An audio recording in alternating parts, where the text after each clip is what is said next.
and I want to share with you what's my plan for the next hour. So as Arya mentioned, this talk is based on my book, Pre-State Photographic Archives and the Zionist Movement, that came out in 23. And just last year, at the end of last year, we've launched the paperback. So there's another version to get the book that's less expensive, and there's also an ebook. I would be really, really honored if you guys will take a look at the book. And I pulled up these questions on the screen because I wanted to give us a little bit of a roadmap as to where we'll be going. We're going to talk mostly about the early days of photographic practice within the Zionist movement, and how does that tie in to the way we think about Zionism today. So I wanted to share with you, why did I even find myself looking at those images and thinking about those spaces and how those images were produced.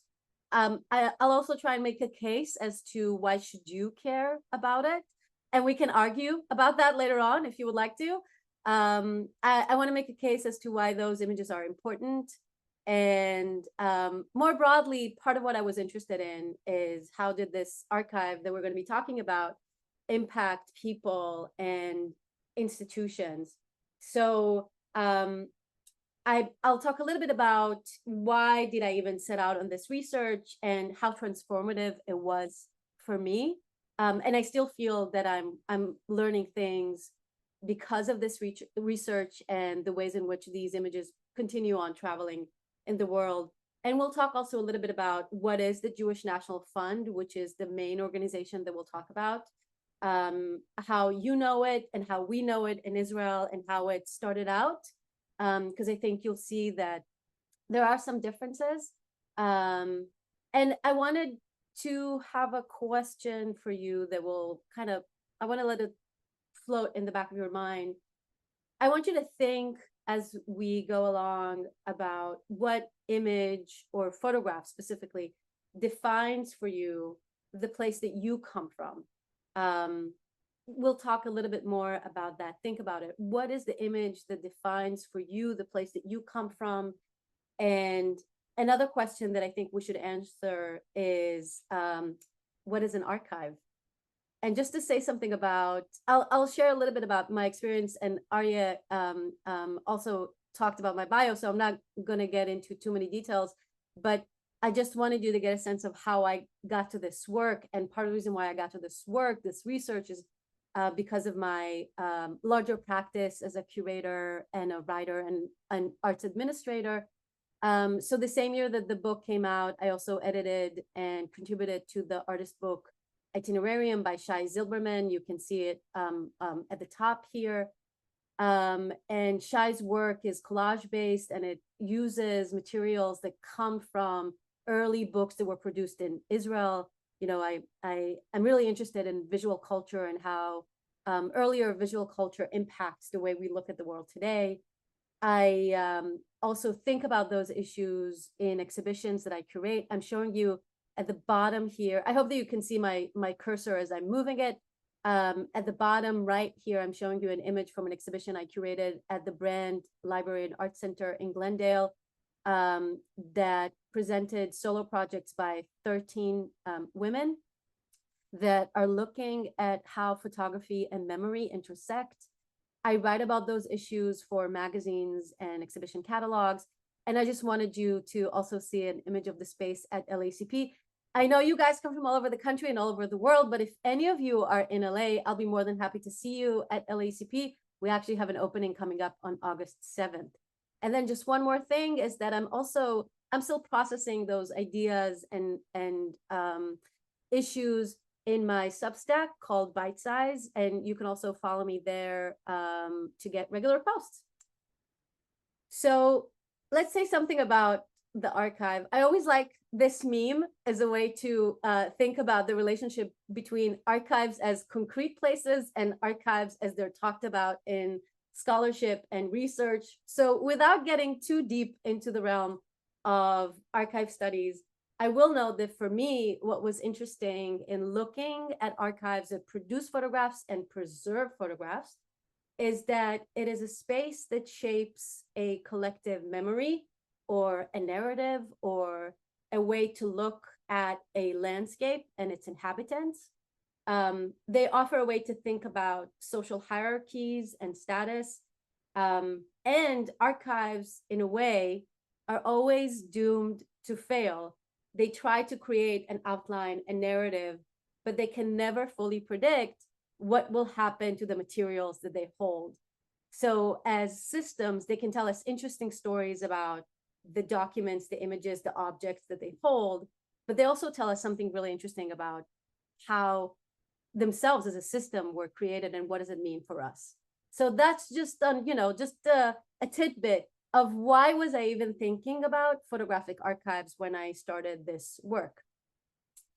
And here I'm showing you images from the first institutional photographic archive that we relate to frequently in research of photography and archives.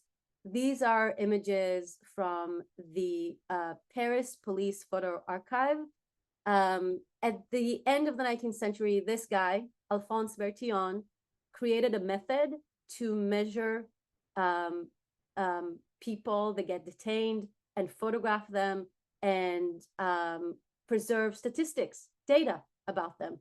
We know these today as mugshots, of course, but it is a method for identifying human beings that were detained by the Paris police at a time when the urban setting of Paris was changing so drastically and dramatically. The police needed a way to figure out who did they arrest, who did already go through their system. And Bertillon, using the new science of statistics, utilized that method in order to create a system that would help the police identify people that they have already arrested and gather data that might be helpful, they thought at the time, to discern certain facts about populations. So the story of photography and archives begins as early as the 19th century, and photography then gets embedded into institutional systems and authorial systems that make use of photography in order to tell us something about the world. Just to interrupt quick. I looked it up while you were talking. It was important to share that the first photograph was early 1826. And so what you're sharing is coming about after the whole introduction of photographs. So this is the first time this happened, which makes sense given the timing, right? Absolutely. And thank you for bringing that up. The official date for the invention of photography is actually not far from us now. It's August. In 1839, the French Academy of Sciences approved the invention of Daguerre, who created a process to fix an image on a silver plate. And by doing so, changed the world completely forever. So yes, at that time when the Paris police introduces the first photo archive, it actually happens not that long after Daguerre gets his invention approved by the French Academy of Sciences. And to this day, August is always a month of celebrations within the photographic world. So I want to ask you, and this is a question again for you to think about, what image comes to mind when you think about pre-state Zionism? And when we say pre-state Zionism, we refer to the Middle East and to the area that became officially the state of Israel after 1948. Maybe you think about this, right? Ephraim Moshe Lilien's picture of Theodor Herzl standing in Basel, looking at the horizon, but also the way we like to think about this image is that he's visioning the state, right? That he's looking toward the horizon, toward the future in which there is a Jewish state, and the vision of Zionism is achieved. Or maybe you think about this, early pioneers, or even before the massive waves of immigration to pre-state Palestine, the children of Rehovot carrying grapes, the children of the first colonies in pre-state Palestine. Or maybe you think about this. Rudi Wiesenstein, who became one of the better known photographers of the growing nascent Zionist establishment in pre-state Palestine, a girl with a milk container. You can see this is from 1941. This is from 1913. We'll talk a little bit later on about the differences in what they're wearing, how they're being captured, and why those differences happen, because I'll try and convince you that those differences actually tie into ideological differences. But whatever comes to mind, I'm pretty certain, and you of course can correct me if I'm wrong, but I'm pretty certain that you have somewhere in the back of your mind a variation of some of these visual narratives. And there's a reason for that. And I think we should acknowledge the systems that created these images and why they were interested in creating these images, and what do those mean for the way that we think about Zionism to this day. So in a way, I'm starting here from the end with images that I took. These are few images that I took while conducting research for my dissertation in Israel over 10 years ago. Here we are located in a small historical educational center that was created by the Jewish National Fund, Hakeren HaKayemet L'Israel, which was right across from my elementary school in Tel Aviv. Since my research focuses on pre-state Palestine, I was really curious to see how some of the earlier histories that I will share with you today were articulated in an educational space that was created decades after those events took place. And it was fascinating for me as an adult to return to that space, which was now slightly more run down than what I remembered as a child, and see how it remained committed to articulating earlier local histories through the perspective of JNF, of Kakal, and its commissioned photographers. And you can see here the visual images on the walls and the vitrines and the presentation. And I want you to take note of those images, and some of these objects like this blue box, we'll come back to it in a moment. So if you can take a look at the images in front of you, and as we will discuss, photographs are key to the shaping of the Zionist movement in pre-state Palestine. And as you can see, they are a key element of how we tell the story of Jewish resurrection or the Zionist emergence in that area. I want to say something else about photographs that I think we should also make note of, which is we take photographs for granted.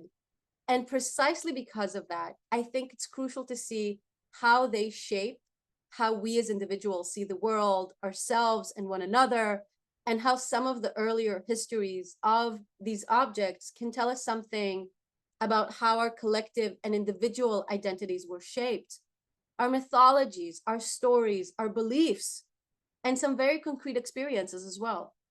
We expect photographs to tell us a fact, and as we will see, this might actually be a little bit more complicated. And I'll return to that later on to talk about what drove me to go back into this space, and why do I think those connections between collective pasts, individual experiences, and photographic technologies are so, so important.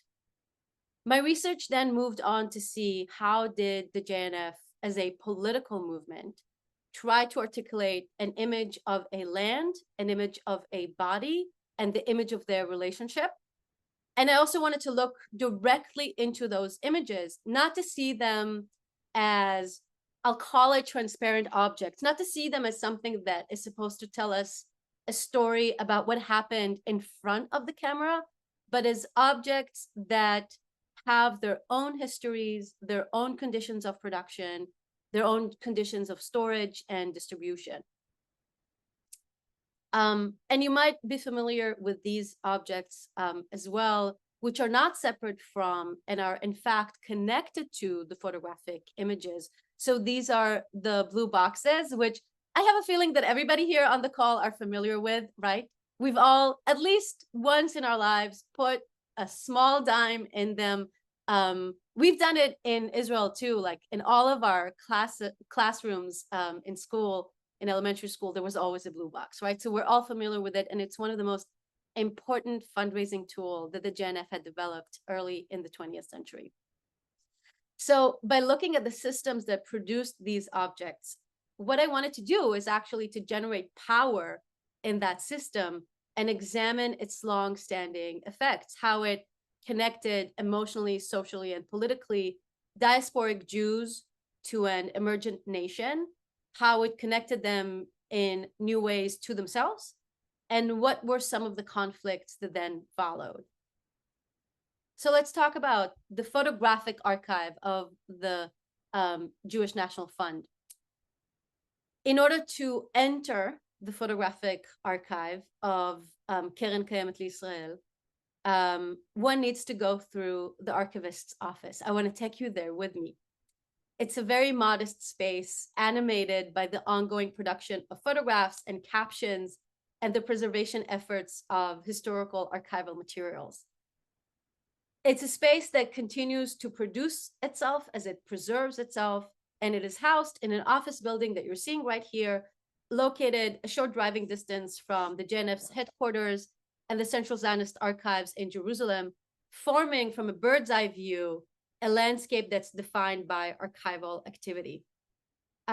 There are other departments in the building like education and pedagogy, and all of their offices are overlooking this patio decorated with the flag and perhaps many artificial plants. And it was interesting for me to see how new materials from photographers are received and cataloged regularly by the archivists, and how there's ongoing research of images and captions that were commissioned and recorded by the founding directors of the archive. And the gateway to the small air-conditioned space that shelters archival folders is found in the office of the director, who serves as an archon or a gatekeeper of the photograph materials, preserving and producing new materials for its cabinets. Sometimes researchers interrupt the routine, coming in to find visual materials. Sometimes it's members of the generation that built Israel that still come to the archive to find themselves in their folders. And these are some of the earlier materials that were developed by this archive, along with the people that have established the archive as part of the propaganda and journalism department of the Jewish National Fund. I'll come back to that in a moment. Just to introduce you to Julius Berger, who's standing here on the right, and Yaakov Tzul, both were very active in the JNF. Julius Berger was a very controversial figure, and he was also the first director of the photographic archive of the Jewish National Fund. And just to show you some of the propaganda materials that were produced by JNF at the time, you can see here pamphlets, but also spreads from magazines and flyers and invitations to events. And you can see the scope of print production. And I think that could give you a sense of why they felt the need to produce photographic materials, because they needed them for propaganda efforts.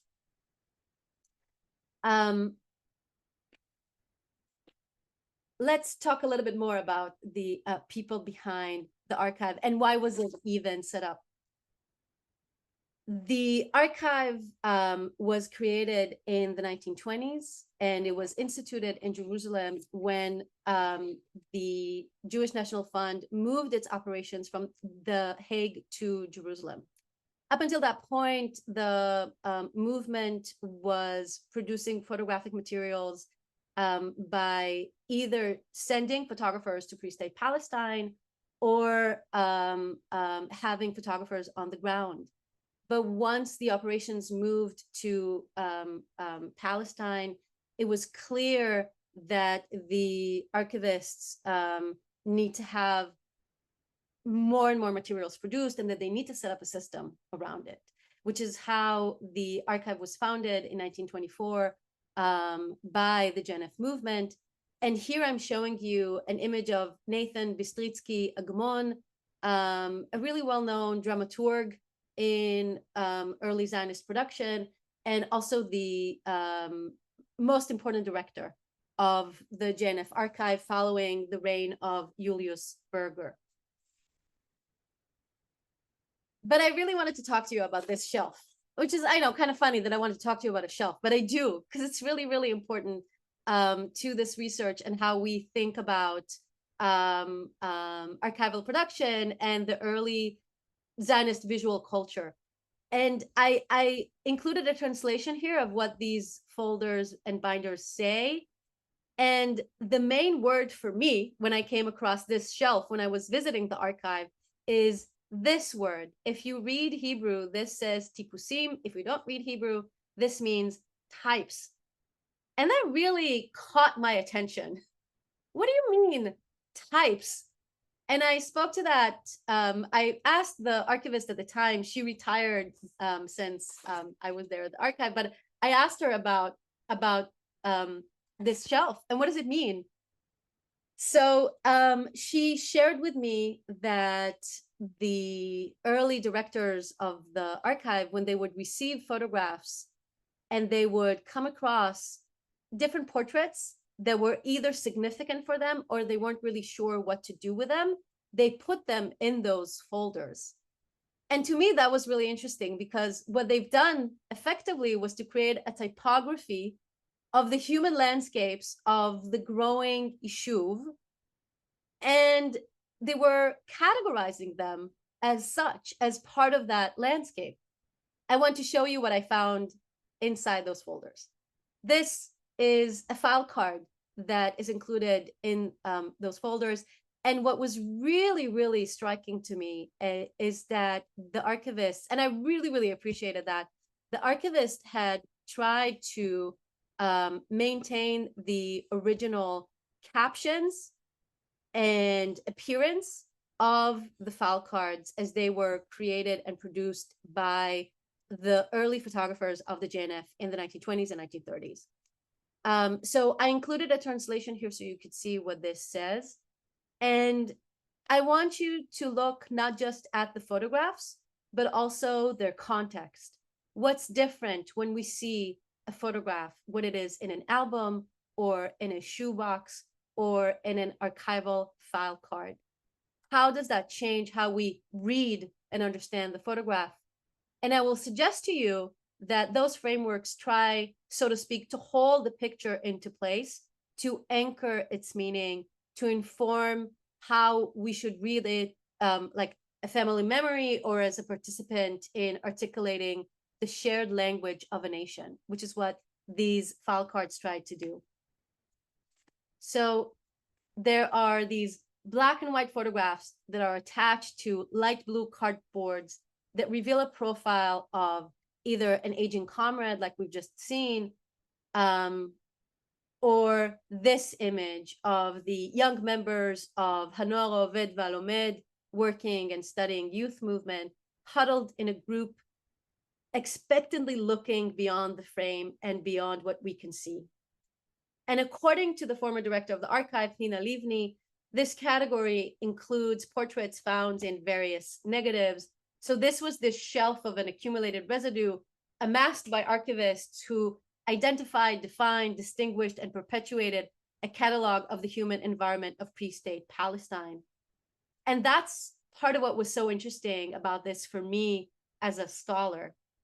Defined as prototypes by their inclusion in this category, these individuals are then typified as elements of the Zionist national vision. This typology is an expanded view of a political movement inspired by conceptions that maybe were crafted elsewhere in the discourse of Western ethnography. So this shelf then reveals a possible typography of the human subject, but also the changing social landscape in Palestine and the means that were used to narrate and capture it. The photographs and the captions printed by, you can see that they're printed by a typewriter, and how they're pasted underneath the images have defined types that go beyond maybe the desired body formation that the movement may have had.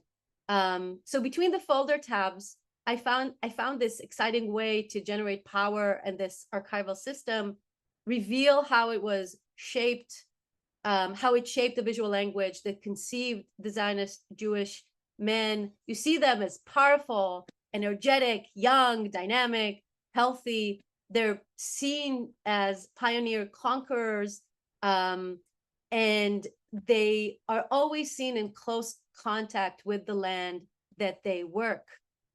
In Palestine, this body was typified as the Sabra, before I go there. It was typified as the Sabra, which is, of course, the native Zionist Jew, which represented a minority within Palestine, because most of the people that were participating in the Zionist enterprise at the time were not born in Palestine, right? So we begin to see this interesting connection between these young bodies, the land as they're working it, and the result of their efforts. And to follow scholar Yael Zubavel, although it was detached from the immigrant society, the Sabra became this really powerful construct for the collective self-image and the focus of indoctrination for youth and new immigrants.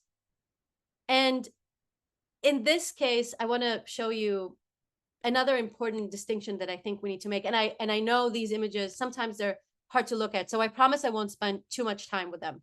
But I wanted you to see how visually Zionist, young Zionist pioneers were captured by the archive. And I wanted you to see it alongside this image, which is a key image for our story. You might be aware that in 1903, one of the worst riots, pogroms that ever happened to the Jewish communities of Eastern Europe and Russia have endured. That pogrom claimed the lives of thousands, and crucially for our story, part of the reason why I wanted to share this with you is because this was also the first time that the aftermath of a pogrom was documented in newspapers. And that is key, because the presence of photographs changed the global conversation about the lives of Jewish people at the time. And it is at that moment, I would also argue, that the Zionist movement accelerates its visual culture articulation efforts. These bodies of the mutilated Jewish people that were articulated by the Zionist movement as weakened, as victims, their presence in photographs actually, I would argue, birthed the strong conqueror Zionist young person that you're seeing here. Without this, there's no photographs like this. And these photographs become key because they show the growing Jewish nation as strong and as a nation that could conquer and reclaim its home in the Middle East. So this is a crucial source for us. And it, again, part of the reason why I wanted to share this with you. Take a look at this. Another example. Another example that we have to talk about, and we have to talk about its photographic documentation. What you're seeing here are survivors of the camps that have made their way from Buchenwald in 1945 to the shores of Palestine. And I want you to take a look at how this image is composed. You can see there's a very clear distinction between the refugees and the people that brought them to Palestine. And you can see that by the prisoners' uniforms versus the khaki clothes, the labor garments that were very well associated with the Zionist establishment. And I want you to note this, the touch of the hand, how the refugee is hanging on to the Zionist soldier that helped him come to the shores of the Promised Land. And I want you to note this, how the prisoner is holding the flag and how the flag is waving, you know, above all of them, bringing all of them under its very visual, very concrete wing. So there's a way to think about how these refugees were captured by the Zionist photographers of the early 20th century. They were shown as those who are being brought under the wings of the Zionist establishment, that are being rescued by the nascent Zionist nation. And that is important Because there's another element here that we should note. These images, we tend to think about them as documentarian images. Like these are snaps of moment that just happened there while the photographer was just there on the scene to capture it. But I think that an image like this really shows, really demonstrates how many, many, many of those images were actually very much staged. And how and why, what informed the photographers? Why were those images staged in this way? Many of the photographers that were working at the service of the JNF archive were refugees themselves who escaped the horrors that were coming soon in Europe during the 1930s. And they brought with them to pre-state Palestine a wealth of creative knowledge and artistic experience. And many of them, as were the directors of the archive themselves, were very much influenced by Soviet realism. I'm showing you here these three examples that I think are really important for the way the Zionist establishment shaped its visual language. Here I'm showing you on the right 2 images by Helmar Lursky, who was one of the most important photographers that was working in the service of the Zionist movement. And I think you can see just visually, by looking at these images one next to the other, how they speak a similar language. I want you to note the light, the use of light, how dramatic it is in Lursky's photographs. I want you to note the angles of the portraits. Look at where the photographer is standing here in Alexander Rodchenko's Pioneer Girl from the 1930s. The position from the ground looking up, that the dramatic effect that it creates in the composition. And I want you to note the discus thrower, how strong she looks, how dynamic and energetic, caught in movement. And then I want to contrast that to this. I want you to look at these images of, the title reads, Nashim min ha'edot ha'mizrachiyot, women of the Oriental congregations that are captured in Jerusalem. Note at the wall behind them. Note their labor, how they're, holding the garment up. The composition is completely closed. There's no horizon. They're just sitting there, and it looks like they're sitting doing nothing. There's not that sense of dynamism. They don't seem to be very young. And they're captured by Joseph Schweig in this image as though they belong to time immemorial, not to the time of the growing dynamic Zionist nation. I wanted to show you the histories of that photographic viewpoint. Here I'm showing you images by the French photographer Félix Bonfils, who was involved in expeditions to the Middle East during the late 19th century. And you can see this documentation of locals. And I think that you can see how these connect to images that were later on captured by Zionist photographers. You can also see how that language translated itself to the early visual culture of Zionism. Again, Ephraim Moshe Lilien, who was not just the person who took the most famous portrait of Herzl, he was also one of the founders of the first art academy that was established by the Zionist movement in Palestine, which is Betzalel. Lilien was one of the founding teachers of the school, and he, by the way, he didn't spend the rest of his life in Palestine. He actually went back to Europe after a few years. So this is an etching of Yehoshua ben Nun, showing us a biblical leader, like a contemporary person, but also like someone from biblical times, bringing that past into a concrete view in the present. And you can see how that language translated itself to depictions of the old Yishuv of Palestine in its pre-Zionist condition. This is a tourism poster by Ze'ev Rabban, one of the other most influential teachers of Betzalel at the time. And you can see plowmen in the field, how it was captured by the photographers of the American colony, which had their own photo agency in Jerusalem. And you can see how those earlier beginnings then translated to the way in which the Zionist photographers captured people of the old Yishuv, meaning of life in Palestine before the emergence of the Zionist nation.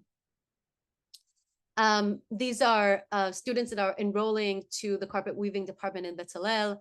one of the archival images, please note the ages of those girls and the men sitting down behind the desk waiting to admit them to the school. I think it kind of tells you something about the hierarchies in the landscape and what was happening there at the time. A few more examples of how Hebrew itself becomes a visual element in the early graphic work of Bezalel.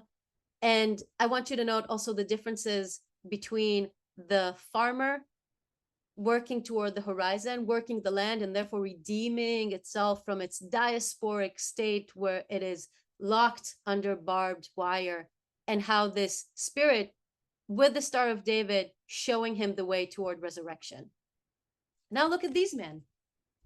Look at how Zoltan Kluger, one of the most famous photographers that was working in the service of the Zionist funds, was capturing these young pioneers. Again, note the play between a documentarian approach, but also the fact that these images were very, very much staged. There's another important element to note here, which is at the focal point is the labor, is the technology that leads the path forward. And again, note the title, Type of Chalutz. This is from the archive. Type of Chalutz holding a pitchfork with 4 teeth, 1937. Young, working the land, smiling, happy. And now note this. This is another very interesting thread within the early Zionist photography. I've noted the energy and the dynamism. Look at them dancing. Look at them dancing the hora. This is what they're doing. So they're, I'll call it a symbol of ritual that they're enacting in the landscape, right? Hora is so key to the early performative culture of Zionism. All of these young people wearing laborers' clothes in the land, note the open horizons in the background and how they're dancing as they're uniting with the land and they're uniting with one another. And I want you to know this pioneer in the kibbutz from 1936. Look at what she's wearing. Her sleeveless shirt, her hair is short, and she's calling out. Maybe she's calling to her comrades. Maybe she's calling you to come join her. And now look at her. Look at them side by side. I think you can see clearly the visual impact of Soviet realism on this early Zionist photography. Just another example of the intense visual connections between all of this. So now, by the early 1940s, we have the image of this Jewish soldier, and we have images, many images of pioneers that are also utilizing advanced technology in order to work the land. And I think it's really important to know that in many of these images, the land seems completely barren. Like there's no one there. Like there's only the Zionists working the land. And that is an important part of the story that Zionism wanted to tell about that region. We now know that that story was much more complicated, but these images do not show that complexity, because these images was created in order to be disseminated worldwide and help support the fundraising efforts of the Jewish National Fund. So they had a very concrete story to tell. And it's really interesting for me, also as someone that was directly impacted by those histories, as a child, as kids, when we were looking at these images, we thought that they were telling us exactly what was happening in the landscape at the time. And that's part of the reason I think they're so important for us to look at. I wanted to show you a few examples of how these were circulating. This is Karnenu, one of the most famous, most important publications of the Jewish National Fund in the first half of the 20th century. You can see how the images that were produced by the archive were used here. And this is part of my, like, I really like this one. Dubek, the first cigarette tobacco company of the growing Jewish nation in Palestine, was also utilizing images and illustrations that were created by the Jewish National Funds. And here, like, just note the marketing language. This is your country, this is your cigarette. Like, they're both are intertwined, which I always find that hilarious. And you can see this image that we've seen previously. That was also a part of an exhibition called "The State in Israel and Its Emergence," an exhibition that was also traveling worldwide. So the JNF functionaries would use these images in their lectures worldwide and in exhibitions worldwide, and they were also utilized to send as PR materials for newspapers across the world. We're almost out of time. I just wanted to show you also a reference for what was happening, to give you a context of what was happening in the world at the time, photographically speaking. And I always love to talk about this with American audiences because I think you all know this image very, very well. So this image by Dorothea Lange, Migrant Mother, was captured as part of a photographic archive that was created in Washington by the Resettlement Administration, and produced some of the most iconic images of the time. And this is happening at the same time that the Zionist leaders were establishing the photographic archive in Jerusalem. And those things are not mutually exclusive. Actually, part of my argument is that they show us a deep shift in photographic activity in the West. And, there were other images that Dorothea Lange captured that day, too. These are some of the other images that she brought back with her to her boss, Roy Stryker, who was the archivist. And that's the image that he chose. So it's always interesting to think about the choices that are made and then how they get distributed and how they cement a specific view of a place and a time. And I think I'll just close with this image. Unless we have a couple more minutes to look at a few things. What do you guys think? Do we have a few more minutes? Arya? Yeah, let's see some more images. We'll give you a few more minutes. Absolutely. When I look at this image from 1938, from Bet Shita, this guard, I think that we're looking at the image through him. He's kind of leading us into the landscape where this man is plowing the field. But I'm also curious about why does he need that protection? And what does it mean for the photographer? Did Team Gedal, the photographer, also needed protection? What does it mean to think about the landscape in this way? And for me, this is kind of where this work begins. My dad was born in a kibbutz that his parents created when they met on the boat on the way to pre-state Palestine. And he was always talking about how there was nothing there in the landscape when they came to pre-state Palestine. And when you're looking at images like this, I think you can see how that view of the landscape was embedded.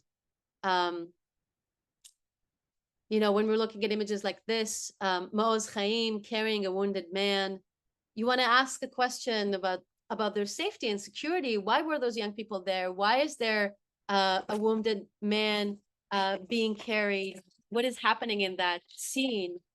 And there's this gap between what we'll never know about what happened in the landscape and what they actually had to endure. So this is a snapshot of an emergency where the protectors of the body join forces to offer help, and the viewers are kept at a distance. And then we get another image like this. Maoz people visit the neighboring Bedouin tribe from 1938. Are they there to solve a conflict? Are they the peacemakers, or are they the problem? It's very complicated to realize exactly what were the relationship on the ground by just looking at the photographs. So Gidal's camera then provides us access to closer encounters that were happening there at the time. And as opposed to the snapshot of the emergency that I just showed you, Gidal captured this contained scene without guards or protectors. Here, the viewers are led into a tent where a group of young men is seated on the ground with a host, a Bedouin sheikh. And while some are looking away from him, one visitor is gazing at his direction. Note the interplay of gazes and what we can learn about communication from this image. Is this a first friendly visit, neighbors to neighbors? Were they invited to meet the tribe, or are they there to resolve the conflict? We cannot be sure, as the only available information is afforded by the title. Again, this visit, the way it is framed by the title, there's a shift between the distant, undistinguishable bodies to personal interconnections that are essential components of the system that commissioned them and sought to capture a snapshot of young lives at a developing landscape. And I can share with you that every time that I went into an archive, I tried to find images of more complex histories. Like I would always try and find images of Arab communities and how they were shown in these systems. And as opposed to this image of coexistence with Bedouins, once you get closer to 1948 and the Independence War, you begin to see images like this. But in these images, we don't see an attempt to communicate or create a shared space for living together. Here we're looking at an image of the occupation of Arab Haifa by the forces of the Haganah. And this is an image that was captured by the photographers of the JNF archive specifically. So here the Arabs are now seen not as an inspiration, like an idealized model for living as one with the land, and they're not removed from the landscape. Here they're being shown as enemies, as people we are at war with. So this is an image that I found in the Haganah archive of Arabs crowding a street blocked by British officers. And this, I suspect this is a staged image, but you know, it gives you a little bit of a lighthearted tone to what was really a very serious situation that was happening on the ground as the war was unfolding. So this is an image of that was captured in the Wingate organization of two people sitting in the ruins of a shed that was demolished. And if you'll note can you see what they're looking at? It's a catalog of the Louvre. They're looking at the front cover has the image of the Mona Lisa. So, you know, they were still able to maintain a sense of humor within all that destruction. And this is where I want to switch gears and just give you an example of something else I was really interested in. I was mentioning how the JNF archive was a key system in the shaping of the Zionist visual culture. But I was also really interested in looking at how did that impact people that were actually living there? Like, can we see remnants of that visual language that was created by the institutional system in more private systems as well? So I started by going to the archives of the Palmach, the underground organization that was working at the time to help create the state of Israel. And here you're seeing the soldiers of the Palmach training in the style, as the caption says, of the German army. Note how they're being shown, those young bodies, what they're wearing or not wearing, and how they're being shown in the landscape. And then I want you to know this image of that was taken in Tzfat during the war. So this was deposited by the family of this person into the archive. And this is that space itself.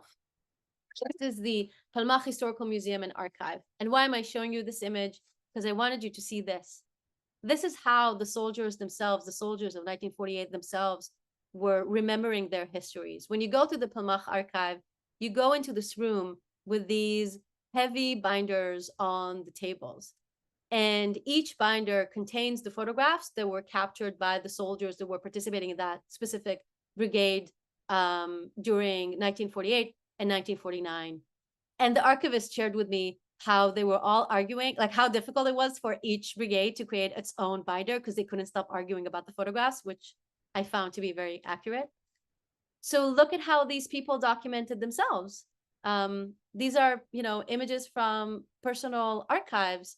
And you can see how the language that I've showed you in all those official photographs of the Zionist archive then found their way here. And I think this might be a good time for us, a good closing point for us to see the direct impact of this system on its people and the local landscape. So these photographs of the pioneers that were erecting the kibbutzim and rejuvenating the land were the foundation of our historical understanding of our positions as subject of this land as its occupiers, activators, and dwellers. And I think these images are still relevant for us today as we're still sorting through these histories, and as our knowledge about those histories feels more important than ever. So thank you so much for enduring all of this with me, and I hope you'll get your hands on the book, where I also detail more about the panoramic archival landscape of Israel and pre-state Palestine and some of the people behind the scenes. So thank you so much. Thank you.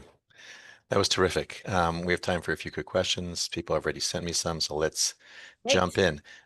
People asked about the book. So are all the photos that you shared today in the book?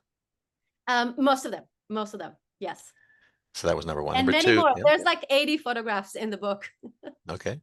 Number two, so you talked about these photographs being staged. You used the word propaganda. Of course, we don't. Maybe there's a better word, but we understand what you're Well, saying. I'll say this before you ask the question. I was also asking questions about that word specifically when I started this research. And the JNF archivist told me the way they thought about propaganda is different from how we think about propaganda today. And the archive was created as part of and that's the official name, the Department of Journalism and Propaganda. For them, we would call this PR today, I think. They were just creating these images to distribute them around the world and convince people of their point of view. But it's not, and they're consciously using language that was articulated in propaganda efforts by the Soviets and in some ways by the Germans as well. But they were not thinking about it in the same way that we think about propaganda today, for sure. I like PR. That's probably a good word. And as we've seen just in the last few weeks, the power of photos and how they're being used in the Middle East right now, where um, the we're seeing pictures from Gaza that many people are claiming are propaganda, actually, and are incorrect photos or photos that have been changed. And then we see the same thing on the Israel side. So photos are very important, and thank you for sharing in this particular lecture about how we see pre-state Israel through the photos. You talked about them being staged. So one question was that photo with Herzl like officially staged? He wasn't caught in that moment. He was Yeah, I mean, I'm gonna have to say that had to be staged, because also just thinking about the exposure time that cameras had at that moment in time, the exposure was much longer. It's not just me pointing my phone and just snapping my kids, in like 24 frames per second. He would have had to stand there and not move for like a hot minute for that image to be captured. So unfortunately, I think we're going to have to say that it was staged. I'm sorry. okay. We'll go with that. It's okay. People have asked, so there's some really cool photos you shared, even understanding what their use was for. Can people get access to them if they want to like get a copy of a print to put in their house or their Um, desk just yeah, so to think about? that's a really interesting question, because I think it also plays into, this is like part of my larger argument about this archive and its target audience and who is it articulating a very specific view of the landscape for. So the simple answer is yes, you can, but the search process, the catalog of the digitized images, is only available in Hebrew, which I think says a lot about what is this, who is the target demographic of this archive. So presumably, yes, you can get your hands on almost all of the images. They digitized most of them. And we're talking about tens of thousands of images, of course. But you kind of need to know Hebrew in order to get through the website. Right. Um, okay. Well, that's good to know. There's a question about the images where you showed us the empty land. So the PR is showing that this land is empty as opposed to the reality, which is there are people living there. And there's a question is there an alternative reality of photos which shows what was really going on in the land of Israel at the time, and not only with respect to Arab populations, but with respect to the poorer Jews who were living there for many years, the people who were religious, or is what we really have today only these photos? I love that question so much. And actually, that's like chapter 1 through 3 of my book.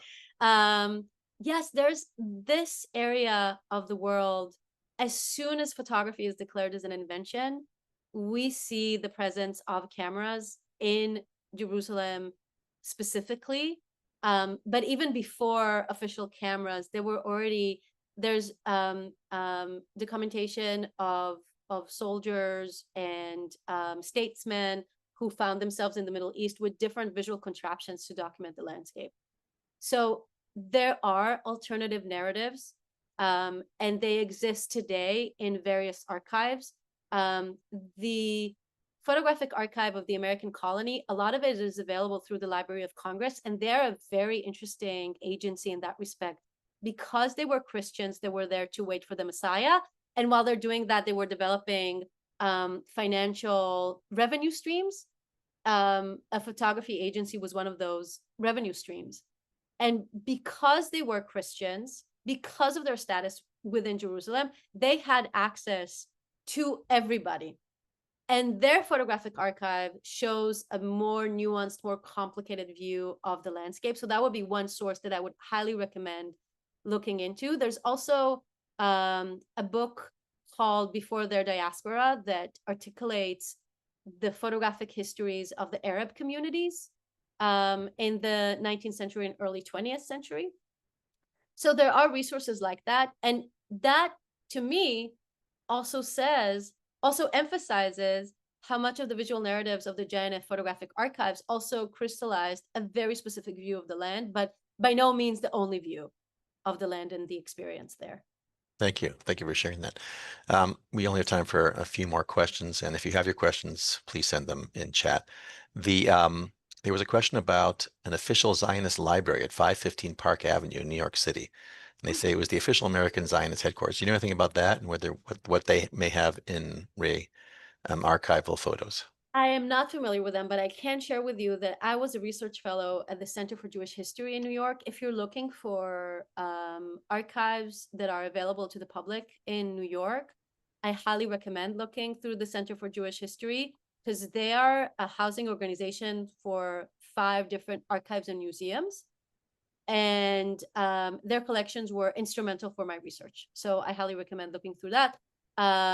There are different organizations that claim primacy over the narrative and the capturing of the narrative of the land, but we should always look at a landscape of photographic and archival activity rather than a sole organization.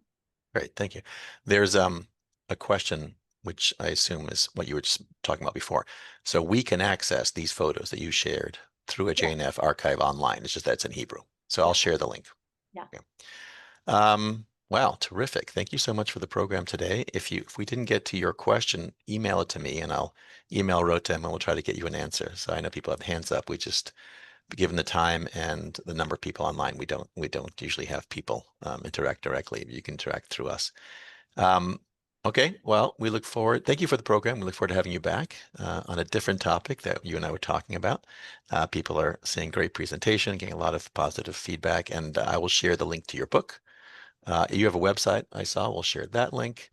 And people in LA should come by and Yeah, visit you, come right? by. If you're in LA, come by LACP August 7th, 6 to 8 p.m. We're opening an exhibition about photographs, of course.